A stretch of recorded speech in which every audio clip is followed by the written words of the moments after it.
Hi friends, मैं आकांक्षा शर्मा जी की with आकांक्षा में आपका स्वागत करती हूँ। फ्रेंड्स, एफएसओ की आज से क्लास स्टार्ट कर रहे हैं। जो लोग भी एफएसओ की तैयारी कर रहे हैं, मतलब ये सोच लीजिए कि हम मुझे मतलब अपना जितना अंदर है, जितना हमको मतलब दे सकते हैं, जितना परसेंट हम मेहनत कर सकते हैं, वो पूरी परसेंट मेहनत हमको इस एग्ज़ाम में करनी है। और इस एग्ज़ाम को एनी हाउ निकालना है। स्पेशली वो बच्चे जो एमपीपीएससी की तैयारी करते हैं, मेंस के कारण रुक जाते हैं या किन्हीं कारणों से एमपीपीएससी नहीं दे पा रहे हैं, क्योंकि बीच में मेंस पड़ता है, जिसके कारण ऐसा लगता है कि यार कहीं ना कहीं कोचिंग जाना पड़ता है। और सबसे मेन चीज़ पता है इसमें अच्छी क्या है, कि बहुत ज़्यादा समय दे रहे हैं आपको। इस समय में हालांकि टॉपिक थोड़े से बड़े हैं। जो पार्ट वी की जो 10 यूनिट है, हर यूनिट का हर टॉपिक बहुत इंपॉर्टेंट है और बहुत ज़्यादा बड़ा है, और हमको डिटेल में पढ़ना है। हमको फॉर्मेलिटी नहीं करना है कि फॉर्मेलिटी करके कुछ भी पढ़ लिया। हर एक टॉपिक को डिटेल में पढ़ना है। जैसे कि सपोज़ करीब 15 से 20 अधिनियम हमको इसमें पढ़ना रहेगा, तो अधिनियम की अगर 102 धाराएं भी हैं, तो हर धारा में क्या लिखा है ये हमको याद करना है। मतलब ये एग्ज़ाम एनी हाउ निकालना है, ये मन में सोच के चलना है। तो चलिए स्टार्ट करते हैं। पहले आज मैं जो लेके आई हूँ प्रैक्टिस सेट लेके आई हूँ, थ्योरी क्लास भी लेके आऊँगी, ये प्रैक्टिस क्लास लेके आई हूँ। आज का हमारा जो टॉपिक है वो फूड प्रोसेसिंग है। फूड प्रोसेसिंग सबसे मेन टिप, देखो इसमें दो टॉपिक सबसे मेन आपको करना है। एक तो हो गया फूड प्रोसेसिंग, मतलब खाद्य संस्करण, है ना। इसके अलावा खाद्य प्रसंस्करण जिसको हम बोलते हैं। इसके अलावा जो खाद्य सुरक्षा अधिनियम है, खाद्य सुरक्षा मानक अधिनियम है 2006। ये जो खाद्य सुरक्षा मानक अधिनियम 2006 है ना, इसमें 102 धाराएं हैं। इस 102 धाराओं में मतलब सारे फैक्ट कवर किए हैं, और आपको सारी ही 102 की 102 धाराएं याद करना है कि किस धारा में क्या है। बिल्कुल दिमाग में वर्डन नहीं लेना है। मैं सब कुछ ट्रिक से कराऊंगी मेरे ट्रिकी बैच में। जिन्होंने ले लिया है वहाँ पे बिल्कुल भी चिंता मत करना। छोटी छोटी सी ऐसी फनी ट्रिक बताऊंगी ना, तो आपको वजन ही नहीं पड़ेगा और आपको तुरंत याद होता चलेगा।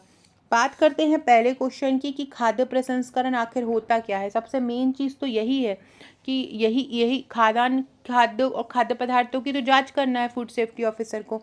तो खाद्य प्रसंस्करण क्या उद्देश्य होता है। तो खाद्य प्रसंस्करण सबसे पहले एक प्रक्रिया होती है जिसमें जो कच्चे खाद्य पदार्थ होते हैं, जो कच्चा आइटम होता है, कच्चे खाद्य पदार्थ होते हैं, उनको सुरक्षित और स्वादिष्ट बनाया जाता है। सुरक्षित और स्वादिष्ट बनाया जाता है, और ऐसा बनाया जाता है, इतना सुविधाजनक बनाया जाता है कि व्यक्ति रेडी टू ईट मटेरियल उसको मिल सके। ठीक है। इसके चरण अलग अलग होते हैं। जैसे कि सबसे पहले साफ़ सफाई की जाती है। जैसे कि कोई अनाज है, उसको सबसे पहले उसमें धूल मिट्टी निकालेंगे, उसमें से अशुद्धि निकालेंगे, फिर कटाई छटाई होगी, फिर उसका प्रसंस्करण होगा जिसको हम प्रोसेसिंग बोलते हैं। जैसे कि कच्चे खाद्य पदार्थ है तो उनको उबाला जाएगा, पकाया जाएगा, या बोल सकते हैं डिहाइड्रेट किया जाएगा, फ्रीज़र में रखा जाएगा। फिर उसको जब जब ये प्रसंस्करण हो जाएगा, प्रोसेसिंग हो जाएगी, तो हम क्या करेंगे, उसकी पैकेजिंग करेंगे। जब प्रोसेसिंग हो जाएगी तो हम उसकी क्या करेंगे, पैकेजिंग करेंगे। फिर हम उसको पैक कर देंगे और फिर लास्ट में उसको वितरित कर देंगे। ठीक है। तो ये पूरा खाद्य प्रसंस्करण होता है। इसका उद्देश्य क्या होता है, भोजन की गुणवत्ता में सुधार, भोजन का भंडारण बढ़ाना, भोजन को सुरक्षित बनाना। तो उपरोक्त सभी इसके उद्देश्य हो जाएंगे। दूसरा क्वेश्चन है, खाद्य प्रसंस्करण में प्रयुक्त पाश्चुरीकरण किसके लिए किया जाता है। खाद्य प्रसंस्करण में जो पाश्चुरीकरण का उपयोग किया जाता है वो क्यों किया जाता है। देखो पाश्चुरीकरण क्या होता है। पाश्चुरीकरण हम बोलते हैं जैसे कोई खाद्य पदार्थ है, उसमें कोई जीवाणु है, बैक्टीरिया है, या कोई भी रोगाणु बैक्टीरिया कुछ भी उपलब्ध है, तो हम पाश्चुरीकरण क्या करते। पाश्चुरीकरण मतलब होता है कि भोजन लंबे समय तक सुरक्षित रखा जाए। तो हम क्या करते हैं, जैसे दूध का पाश्चुरीकरण तो आपने सुना ही होगा। इसमें दूध को गर्म किया जाता है, फिर उसको ठंडा किया जाता है। तो पाश्चुरीकरण एक ऐसी प्रक्रिया होती है जिसमें दूध और अन्य खाद्य पदार्थों को सबसे पहले उच्च तापमान पर गर्म करते हैं, ताकि उसमें मौजूद जो हानिकारक जीवाणु होते हैं और अन्य सूक्ष्म जीव होते हैं वो नष्ट हो जाए। ये प्रक्रिया सबसे पहले लुई पास्चर ने विकसित की थी। किसने, लुईस पास्चर ने विकसित की थी। इसलिए हम इस प्रक्रिया को पाश्चुरीकरण बोलते हैं, है ना। इसलिए हम इस प्रक्रिया को क्या बोलते हैं, पाश्चुरीकरण बोलते हैं। और ये एक पाश्चर जो लुई पास्चर थे वो फ्रांसीसी वैज्ञानिक थे। पाश्चुरीकरण के भी अलग अलग चरण होते हैं। जब अपन इसकी डिटेल पढ़ेंगे तब पढ़ेंगे। जैसे कि सबसे पहले इसमें तापमान को नियंत्रण किया जाता है, फिर समय का नियंत्रण किया जाता है, फिर उसको ठंडा किया जाता है, मतलब उसका शीतलन किया जाता है, तापमान को नियंत्रण में बात करें तो दूध को लगभग 161 डिग्री फ़ारेनहाइट से 167 डिग्री फ़ारेनहाइट तक गर्म किया जाता है। 161 से 167 फ़ारेनहाइट या 72 डिग्री सेल्सियस से 75 डिग्री सेल्सियस तक गर्म किया जाता है और 15 सेकेंड से 30 मिनट तक ठंडा किया जाता है। जब ठंडा हो जाता है तो वो ऑटोमेटिकली उसके सूक्ष्मजीव जीवाणु नष्ट हो जाते हैं। तो उस प्रक्रिया को हम पाश्चुरीकरण या पाश्चुराइजेशन बोलते हैं। अगला क्वेश्चन है, खाद्य प्रसंस्करण में उपयोग किया जाने वाला सामान्य प्रिजर्वेटिव क्या होता है? प्रिजर्वेटिव को हम बोलते हैं संरक्षीकरण या संरक्षित करने वाला पदार्थ। तो जो सबसे ज़्यादा प्रयुक्त किया जाता है वो किया जाता है सोडियम बेंजोएट। सबसे ज़्यादा जो प्रयोग किया जाता है वो किसका प्रयोग किया जाता है? सोडियम बेंजोएट का उपयोग सबसे ज़्यादा किया जाता है। ये सबसे ज़्यादा आने वाला प्रोडक्ट है कौन सा? Sodium benzoate. सोडियम बेंजोएट क्या है? खाद्य प्रसंस्करण में उपयोग किया जाने वाला एक संरक्षक होता है और ये एक रासायनिक यौगिक भी हम बोल सकते हैं। सोडियम और बेंजोइक अम्ल के मिलकर ये बनता है। सोडियम और हम बोल सकते हैं कि सोडियम और उसके साथ जो बेंजोइक अम्ल होते हैं उनसे मिलकर ये बनता है सोडियम बेंजोएट और ये खाद्य संरक्षक के रूप में काम करता है। ये इसमें मौजूद जो जीवाणु होते हैं उनको नष्ट कर मतलब जो किसी भी किसी भी खाद्य पदार्थ में अगर हम इसको डाल रहे हैं तो उसमें अगर कोई बैक्टीरिया आ जाता है समय के साथ तो ये जो प्रिजर्वेटिव होता है ना ये उसको नष्ट कर देता है। सोडियम बेंजोएट का उपयोग फार्मास्यूटिकल्स कंपनी में भी किया जाता है ताकि दवाओं की जो सेल्फ लाइफ हो उसको बढ़ा दिया जाए। ठीक है, इसके लाभ पूछ सकते हैं। सोडियम बेंजोएट के लाभ क्या होते हैं? तो सबसे मेन लाभ होता है ये जीवाणु को नियंत्रण करने का काम करता है। क्या करता है? जीवाणु को नियंत्रण करने का काम करता है। अब जब किसी खाद्य पदार्थ में जीवाणु पनपेंगे ही नहीं तो वो खराब ही नहीं होगा। इसके अलावा ये खाद्य पदार्थों की जीवन लाइफ बढ़ाने में भी काम आता है। तो ये सोडियम बेंजोएट का काम होता है। आप देखना कभी भी आप कुछ खाद्य पदार्थ लाते हो जैसे कि अचार लेके आ गए या लहसुन अदरक का पेस्ट लेके आ गए जो अपन लंबे समय तक रख सकते हैं तो उसमें है ना ये सोडियम बेंजोएट मिला हुआ होता है। सबसे अच्छा होता है, सबसे सुरक्षित होता है और ये नुकसान भी नहीं करता है, इसलिए सबसे आम प्रयोग में किया जाने वाला ये प्रोडक्ट होता है।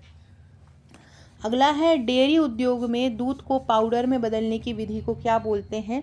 डेयरी उद्योग में दूध को पाउडर में बदलने की जो विधि होती है उसको स्प्रे ड्राइंग बोलते हैं। क्या बोलते हैं? Spray drawing. डेयरी उद्योग में दूध को पाउडर में बदलने की विधि को स्प्रे ड्राइंग बोलते हैं। बहुत इंपॉर्टेंट है।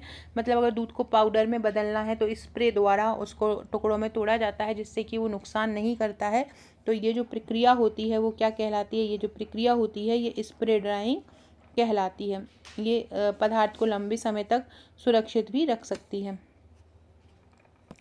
अगला क्वेश्चन है, खाद्य प्रसंस्करण में उपयोग की जाने वाली सबसे सामान्य ऊष्मीय विधि कौन सी है? सबसे सामान्य ऊष्मीय विधि का पूछ रहे हैं, मतलब जो सबसे सामान्य तरीके से यूज़ की जाती है। पाश्चुरीकरण का हमने पढ़ा ही है कि पाश्चुरीकरण क्या होता है कि सबसे पहले किसी खाद्य पदार्थ को गर्म करना है ना और फिर उसको ठंडा करना। तो ये जो विधि होती ना तो इसमें किण्वन करना है, ना इसमें धूम्रीकरण करना है, ना उसमें किसी विकिरण का उपयोग करना है।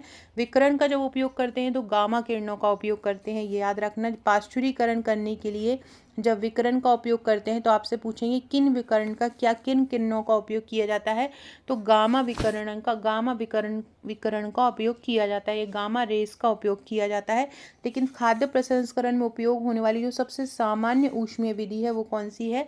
पाश्चुरीकरण जो है सबसे सामान्य विधि होती है। इसमें गर्म कितना करते हैं? दूध को अगर बात की जाए तो 72 डिग्री सेल्सियस से 75 डिग्री सेल्सियस फ़ारेनहाइट में पूछा जाए तो 101 डिग्री फ़ारेनहाइट से 161 फ़ारेनहाइट से 167 फ़ारेनहाइट तक इसमें गर्म करते हैं। ठीक है, याद रखिएगा।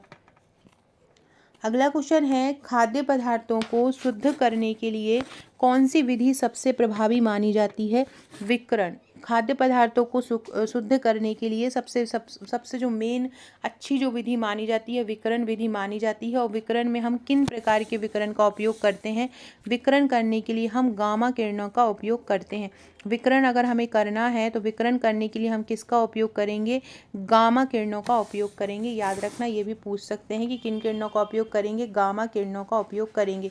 सबसे इम्पोर्टेंट, इसके ऊपर तो पूरा एक लेक्चर, कम से कम 2 लेक्चर भी होंगे ना तो भी कम पड़ जाएंगे।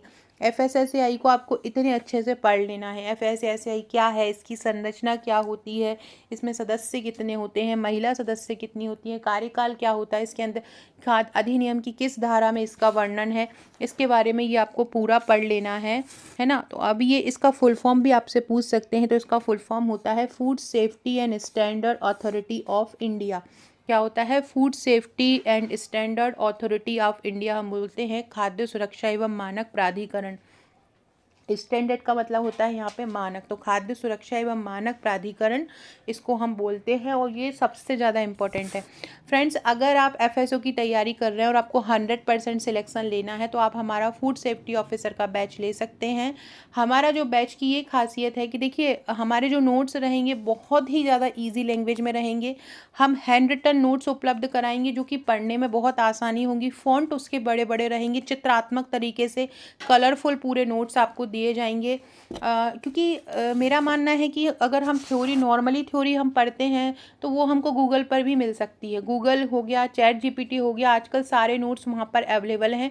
बट कंडीशन ये है कि इस स्थिति पे आ गए हैं कि हर कुछ नहीं पढ़ना है, बहुत सिलेक्टेड चीज़ें पढ़ना है और बहुत डीपली पढ़ना है। जैसे कि मैंने आपको बताया कि खाद्य सुरक्षा मानक अधिनियम 2006, इसमें 102 धाराएं हैं, तो हर धारा को आपको पता करना है। जैसे कि धारा 20 में खाद्य सुरक्षा आयुक्त की नियुक्ति है, सपोज करो, तो आपको याद होना चाहिए कि किस धारा में खाद्य सुरक्षा आयुक्त की नियुक्ति के बारे में बताया गया है, किस धारा में खाद्य सुरक्षा विश्लेषक के बारे में बताया गया है। ऐसे करीब 15 से 20 अधिनियम है। पार्ट 1 में भी अधिनियम है, पार्ट 2 में भी, जैसे पेशा अधिनियम को भी बोला है, SC/ST एक्ट को भी बोला है। ये सारे अधिनियम की सारी धाराएं करना है, क्योंकि ये एग्ज़ाम जो है 17 साल बाद आया है और आपको कुछ भी छोड़ना नहीं है। हर टॉपिक के मैक्सिमम MCQ लगाना है। हर टॉपिक के जितने, एक टॉपिक से जितने MCQ बनते, जैसे कि FSSAI से करीब 200 से 250 MCQ बनेंगे, तो अपन पहले इसकी थ्योरी बहुत अच्छे से पढ़ेंगे, इसकी थ्योरी डिटेल में पढ़ेंगे, इसके जो कठिन फैक्ट होंगे जो हमको याद नहीं हो रहे हैं। वैसे तो कुछ फैक्ट ऐसे होते हैं जो हम समझ के ही पढ़ सकते हैं, लेकिन कुछ ऐसे होते हैं, कठिन वर्ड होते हैं जो हमें याद नहीं होते। जैसे कि किसी का कोई कार्यकाल होता है, किसी का कोई ईयर होता है, धाराएं होती हैं, याद नहीं होती, तो उनको हम ट्रिक से करेंगे। इसलिए हमने हमारे बैच का नाम ट्रिकी बैच रखा है। उस ट्रिकी बैच में आपको डेली रिकॉर्डेड क्लासेस मिलेंगी, जिसमें ट्रिक के साथ सारे टॉपिक कवर कराए जाएंगे। उस जो बैच रहेगा उसके नोट्स आपको दिए जाएंगे, उसके साथ में उसके जितने MCQ बन सकते हैं उसके प्रैक्टिस प्रश्न दिए जाएंगे, और साथ में वीकली करंट अफेयर्स भी कराया जाएगा। और हर वीक के मतलब जो आपने मंडे टू फ्राइडे पढ़ा होगा उसका संडे में टेस्ट होगा, और सैटरडे में उसका आपको रिवीजन के लिए समय दिया जाएगा। तो इस तरह से आपकी प्रैक्टिस होती जाएगी और बहुत ईजी तरीके से आपका सारे टॉपिक कवर होते जाएंगे। मैं बहुत ईजी लैंग्वेज में सारे टॉपिक कवर कराने वाली हूँ। और सबसे पहले मैं यही बोलूँगी कि MCQ छोड़ के थ्योरी पर मेन ध्यान देना है। थ्योरी को बहुत डीपली पढ़ना है, क्योंकि हमारे पास समय है, हम बहुत अच्छा कर सकते हैं। तो प्रीवियस ईयर्स के एग्ज़ाम हैं उनको भी डीपली स्टडी करना है, वो भी मैं आपको करवाऊंगी। और जो लोग कोर्स नहीं ले सकते हैं उनको यूट्यूब पर भी पढ़ाऊंगी, लेकिन जो मेन ट्रिक वाले वीडियोस हैं, ट्रिकी फैक्ट हैं, अधिकतम MCQ हैं, अधिकतम प्रैक्टिस है, तो वो ज़्यादा मैं यूट्यूब पर नहीं ला सकती हूँ, तो वो आपको वहाँ पर कोर्स में मिलेंगे। उसकी जानकारी मैं आपको अभी आगे दे दूँगी।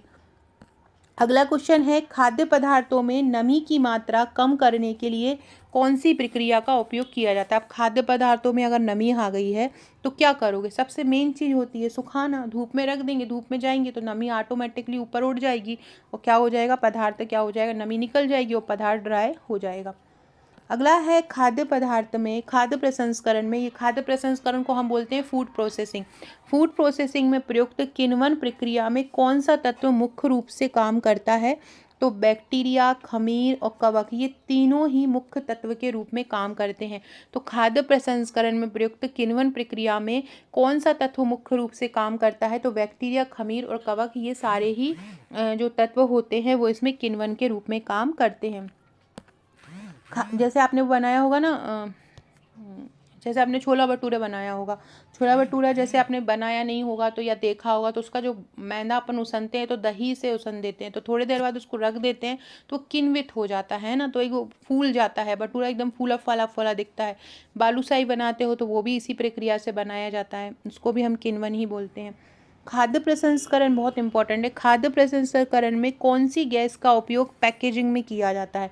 खाद्य प्रसंस्करण में नाइट्रोजन गैस का उपयोग पैकेजिंग में किया जाता है। किसका उपयोग किया जाता है? नाइट्रोजन गैस का उपयोग पैकेजिंग में किया जाता है। इस वीडियो की जो पीडीएफ है वो आप लोग मेरी एप्लीकेशन डाउनलोड कर लीजिएगा, GK with Akanksha Sharma app. GK with Akanksha Sharma app. आकांक्षा मत कीजिएगा अकेले, आकांक्षा के साथ शर्मा भी लगाइएगा, क्योंकि आकांक्षा नाम से एक और पीडीएफ है, जीके एक और एप्लीकेशन है, वो ओल्ड हो चुकी है, उस पर कोई काम नहीं हो रहा है। तो आप GK with Akanksha Sharma application download कीजिएगा। वहाँ पर आपको एक फ्री पीडीएफ का फोल्डर मिल जाएगा। वहाँ पर आपको मैं ये सारी जो भी वीडियोस की पीडीएफ आएंगी वो आपको मिलती रहेंगी। इसके साथ ही आप हमारे एक टेलीग्राम ग्रुप को भी ज्वाइन कर लीजिएगा, डिस्क्रिप्शन बॉक्स में उसकी लिंक मिलेगी। पॉसिबल हो पाया तो वहाँ पर भी इसकी आपको लिंक मिल जाया करेगी। साथ ही साथ हम एक तारीख से करंट अफेयर्स भी स्टार्ट कर रहे हैं, तो वो सारी भी वहाँ पर आपको पीडीएफ उसकी मिल जाएंगी, क्योंकि आपको एफएसओ में करंट अफेयर्स भी साथ में करते चलना है। सारे ही टॉपिक आपको बहुत अच्छे से करते चलना है, और साथ में करंट को हर वीकली लेके चलोगे ना तो करंट अफेयर्स की दिक्कत नहीं आएगी, क्योंकि आपको वीकली में जो जो घटनाएं हुई होंगी वो भी हम ट्रिक के साथ कराते चलेंगे। सपोज़ किसी देश में कोई प्रधानमंत्री बना है, कोई राष्ट्रपति दौरे पे आए हैं, कोई हमारे यहाँ से कहाँ गए हैं, तो ये सारी चीज़ें, कौन पुरस्कार कहाँ पे मिला है ना, कहीं किसी देश में कौन सी घटना हुई, ये सारा हम ट्रिक द्वारा करते चलेंगे हमारे बैच में। तो खाद्य प्रसंस्करण में कौन सा गैस प्रयोग किया जाता है? मेन कौन सी गैस का उपयोग किया जाता है? नाइट्रोजन गैस का उपयोग किया जाता है। इसकी पीडीएफ के लिए GK with Akanksha Sharma app, इसकी लिंक मैं जो एप्लीकेशन की है कमेंट बॉक्स में डाल दूंगी, तो वहाँ से ज्वाइन कर लीजिएगा। और या फिर आप प्ले स्टोर में जाकर भी चेक कर सकते हो। टेलीग्राम ग्रुप की लिंक भी डिस्क्रिप्शन बॉक्स में आपको मिल जाएगी। इसका व्हाट्सएप ग्रुप भी बनाया हुआ है हमने, उसकी लिंक भी आपको डिस्क्रिप्शन बॉक्स में मिल जाएगी, ज्वाइन कर लीजिएगा। खाद्य प्रसंस्करण में ब्लैचिंग क्या होता है? ब्लैचिंग का उपयोग क्यों किया जाता है? खाद्य प्रसंस्करण में जो ब्लैचिंग का उपयोग किया जाता है, खाद्य प्रसंस्करण में ब्लैचिंग का उपयोग क्यों किया जाता है? ताकि जो सूक्ष्म जीव होते हैं वो मर सकें।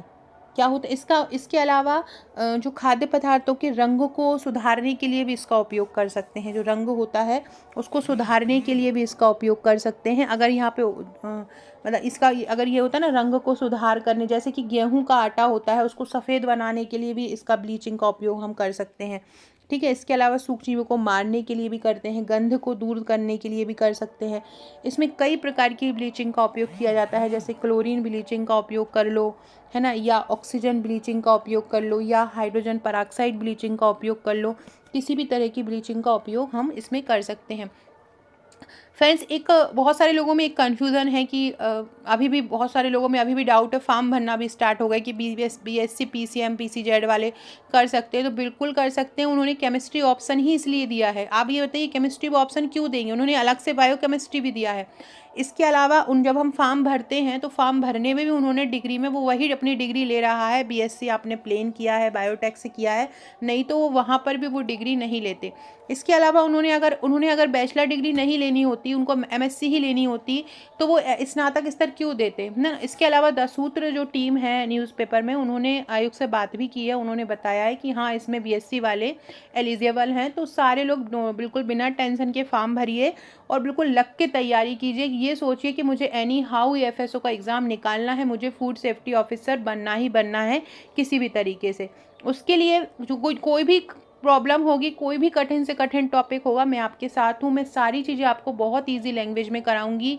थ्योरी भी बहुत अच्छे से पढ़ाऊंगी, उन सब सारे थ्योरी के एमसीक्यू भी बहुत अच्छे से कराऊंगी, और साथ में साथ हम टेस्ट भी लेते जाएंगे, ताकि वो हमारे प्रिपेयर होते रहे वीक के वीक, और हर मंथ के लास्ट में भी टेस्ट होता जाएगा, जिससे कि जो पढ़ा हुआ है वो सारा का सारा रिवीजन होता रहे। क्योंकि हमें लग रहा है कि अभी अप्रैल चल रहा है, अप्रैल आगे आने वाला है, मतलब कि दिसंबर में एग्ज़ाम है, तो क्योंकि टॉपिक इतना बड़े बड़े हैं ना कि आपको पता भी नहीं चलेगा, और मतलब आपकी तैयारी नहीं होगी, और आप सोचेंगे अरे कर लेंगे, ऐसे करते करते बहुत लंबा समय चला जाएगा। और क्योंकि इतने कठिन कठिन टॉपिक है, तो इतने जल्दी तो होना पॉसिबल नहीं है।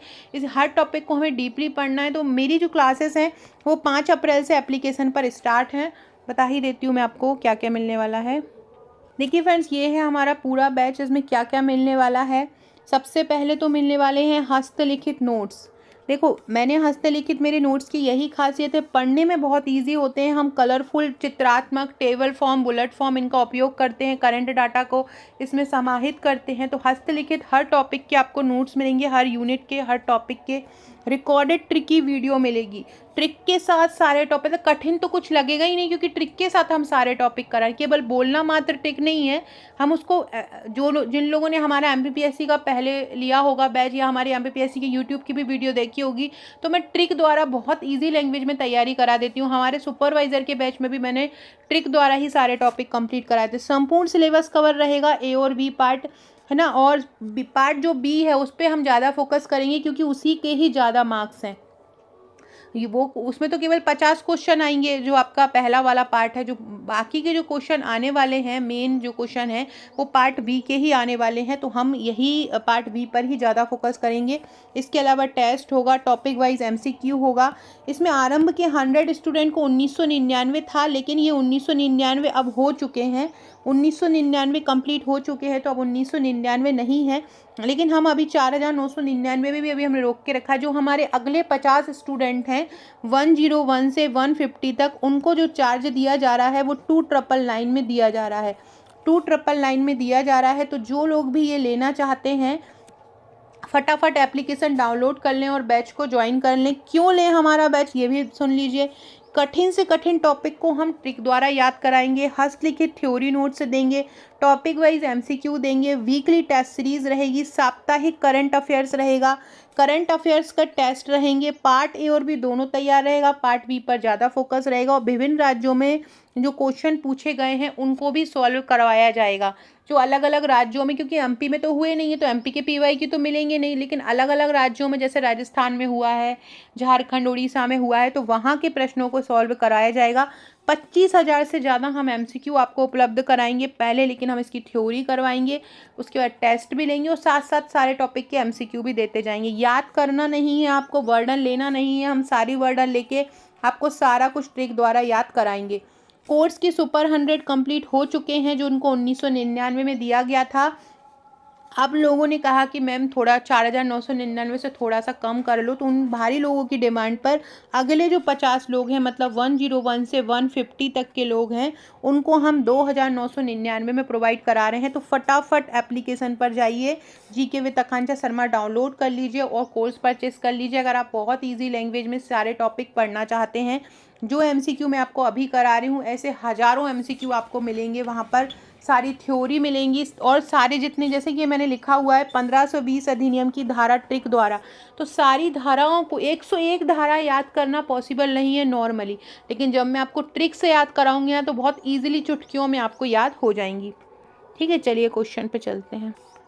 अगला क्वेश्चन है, खाद्य संरक्षण की सबसे पुरानी विधि। हम पहले के अपने घरों में देखते थे, हमारी दादी को, मम्मी को, सब लोगों को, कि पहले वो क्या करती थी, उन्हें किसी चीज़ को लंबे समय तक रखना है तो वो क्या करती थी, उसको सुखा लेती थी।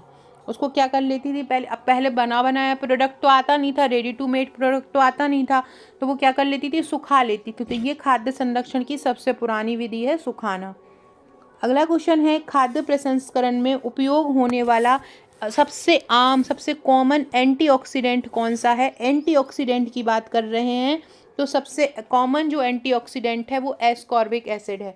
सबसे कॉमन जो एंटीऑक्सीडेंट है वो क्या है, एस्कॉर्बिक एसिड सबसे कॉमन जो है एंटीऑक्सीडेंट है। याद रखना, एस्कॉर्बिक एसिड किसको बोला जाता है, विटामिन सी को बोला जाता है।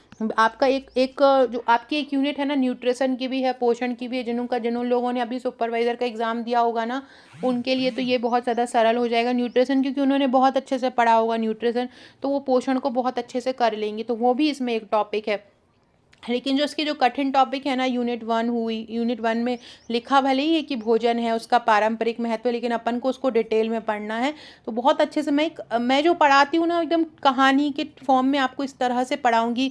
एग्रीकल्चर वाला टॉपिक बहुत कठिन है। एग्रीकल्चर के आपको सबसे ज़्यादा एमसीक्यू करने होंगे, क्योंकि एग्रीकल्चर वाला टॉपिक हमारा भारत वाला और मध्य प्रदेश वाला दोनों में से कहीं से भी पूछा जा सकता है। करंट आंकड़े भी उसके पूछे जा सकते हैं, तो हमें उसके ही करीब 1000 प्लस एमसीक्यू कम से कम एग्रीकल्चर के ही लगाने रहेंगे।